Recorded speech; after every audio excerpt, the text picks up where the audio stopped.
कक्षा 10 के प्यारे बच्चों, यूट्यूब चैनल में आपका स्वागत है।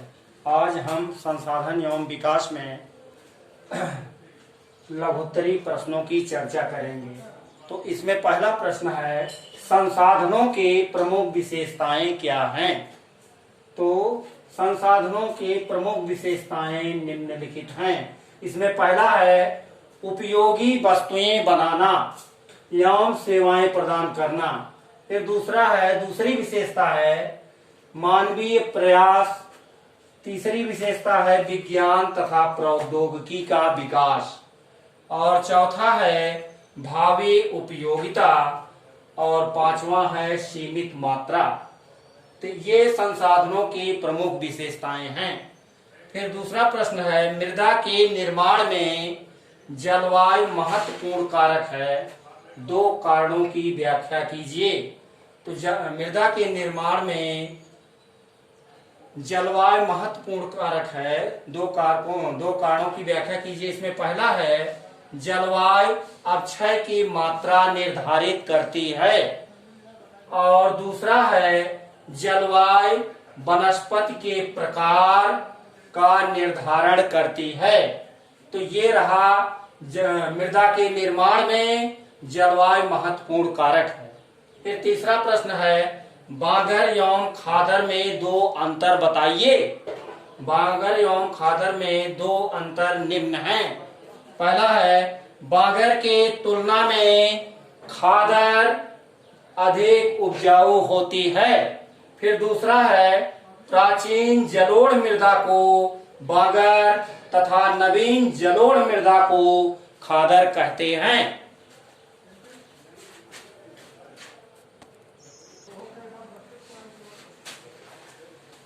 आगे हम फिर चर्चा करेंगे बच्चों, भूक्षरण के लिए उत्तरदायी दो मानवीय कारणों की व्याख्या कीजिए। तो भूक्षरण के लिए उत्तरदायी दो मानवीय कारण निम्न है। पहला इसमें है नगरीकरण, दूसरा है औद्योगिकीकरण।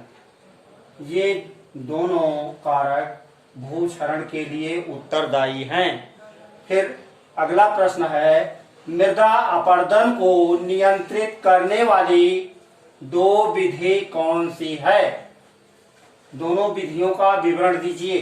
पहला है इसमें वृक्षारोपण और दूसरा है बड़े बांधों का निर्माण। फिर अगला है प्राकृतिक संसाधनों के दो प्रकार कौन से हैं? प्रत्येक का उदाहरण दीजिए। प्राकृतिक संसाधनों के दो प्रकार निम्न हैं। पहला है जैविक संसाधन। अब जैविक संसाधन का उदाहरण देना है तो जैविक संसाधन में मनुष्य, वन और पशु आते हैं। फिर दूसरा है प्राकृतिक संसाधनों में अजैविक संसाधन। इसमें मृदा, जल, भूमि आदि। फिर अगला प्रश्न है, संसाधनों के दो प्रकार बताइए और प्रत्येक का एक उदाहरण दीजिए। तो इसमें संसाधनों के दो प्रकार में पहला है मानव निर्मित संसाधन। अब मानव निर्मित संसाधन में कौन कौन से संसाधन आएंगे? तो सड़क है, भवन है, रेल मार्ग है इत्यादि। फिर दूसरा है प्राकृतिक संसाधन। इसमें भूमि, जल, मृदा आदि आते हैं। तो इस प्रकार अगला प्रश्न है, इसमें नवीकरणीय संसाधनों और अनवीकरणीय संसाधनों में दो बिंदुओं में अंतर बताइए। तो पहला इसमें है नवीकरणीय संसाधन एक बार प्रयोग में लाए जाने के बाद पुनः निर्मित हो जाते हैं, जबकि अनवीकरणीय संसाधन एक बार प्रयोग किए जाने के बाद समाप्त हो जाते हैं। फिर इसमें दूसरा है महासागर, सौर ऊर्जा, जल, वायु आदि नवीकरणीय संसाधनों में आते हैं, जबकि कोयला, खनिज तेल आदि अनवीकरणीय संसाधनों के अंतर्गत आते हैं। तो ये रहा नवीकरणीय और अनवीकरणीय संसाधनों का उदाहरण। अगला है मानव निर्मित संसाधनों की परिभाषा दीजिए, इन संसाधनों के दो उदाहरण दीजिए। तो इसमें मानव द्वारा बनाए गए संसाधन मानव निर्मित कहलाते हैं। उदाहरण के लिए सड़क, रेल, मशीन, तकनीकी ज्ञान को मानव निर्मित संसाधनों में शामिल किया गया है। फिर इसमें आगे है उदाहरण देकर संसाधन विकास का अर्थ स्पष्ट कीजिए।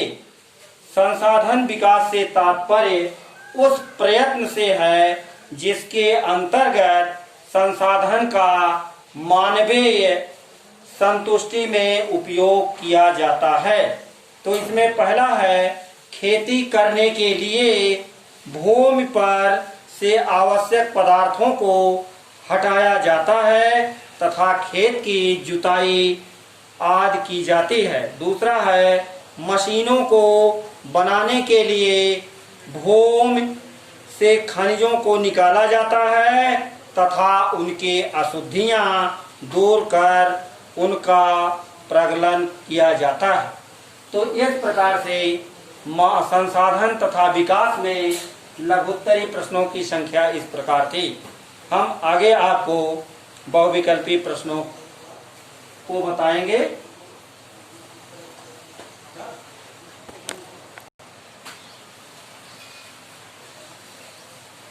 आगे हम बच्चों चर्चा करेंगे बहुविकल्पी प्रश्न में। इसमें पहला है जैविक संसाधन में निम्न में से कौन शामिल है। इसमें 4 विकल्प दिए गए हैं। पहला है पशु, दूसरा है वन, तीसरा है मनुष्य और चौथा है सभी। तो इसमें से बताना है कि कौन सा विकल्प सही है।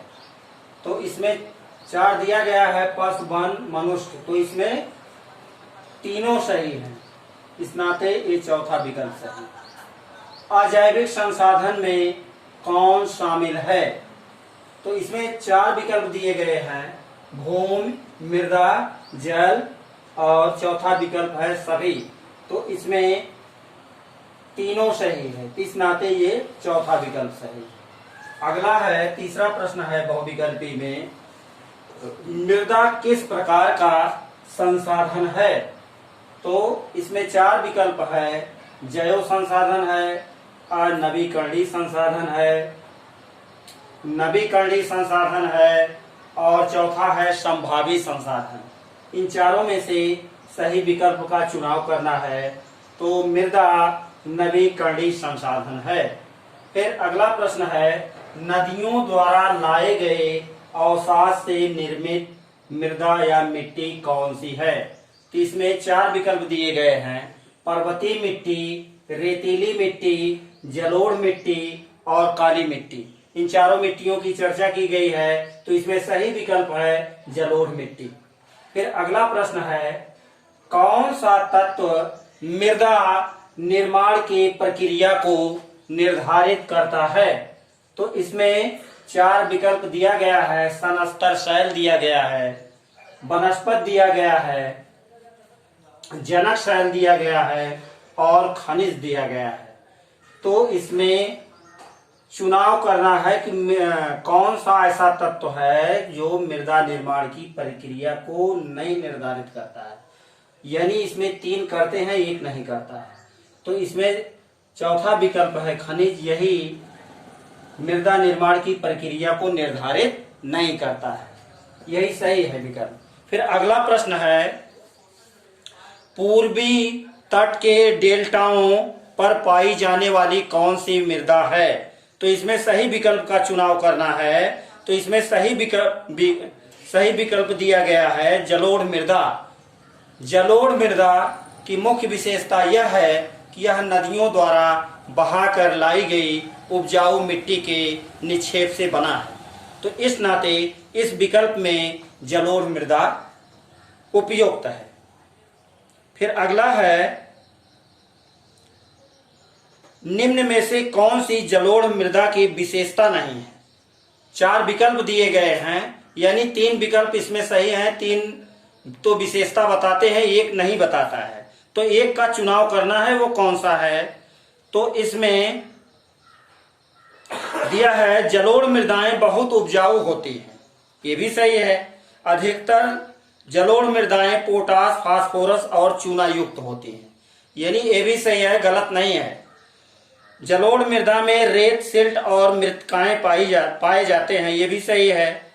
फिर दिया है लास्ट में, यह मिट्टी कपास के लिए उपयुक्त है, यह विकल्प गलत है। जलोढ़ मिट्टी में कपास नहीं पैदा होता है, कपास हमेशा काली मिट्टी में पैदा होता है, इस नाते यह विकल्प गलत है। फिर अगला है, संसाधनों को स्वामित्व के आधार पर निम्न में से किस वर्गों में वर्गीकृत किया गया है?